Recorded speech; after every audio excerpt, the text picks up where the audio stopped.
Kur I përmendëm të ri, domethënë është ka kap një letargji e madhe mesin e të rive, dim edhe ne,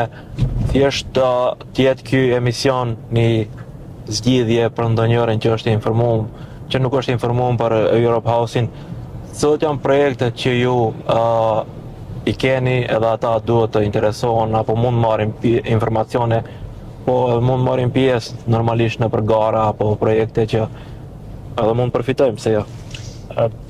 Ne funksionojmë në disa shtylla, shtyllat kryesore në të cilat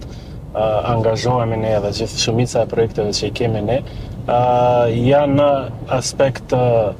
themi drejtave të njerëzit, si shtyllë kemi lufta ndaj lajmeve të rreme, e kemi Green Deal, marrëveshjen e gjelbërt, e cila ka aktivitete në lidhje me mjedisin, tjetër kemi Youth Development, zhvillimi të rive, cila është shtylla kryesore. Këtu kemi aktivitete të ndryshme që kanë të bëjnë me prej me të veçlit, kemi book clubs ku vinë të vinë mësojnë shkrim lexim e kështu me radhë, deri të rinjt më në moshë janë diku 30 vjeçar, për të cilët kemi aktivitete të ndryshme.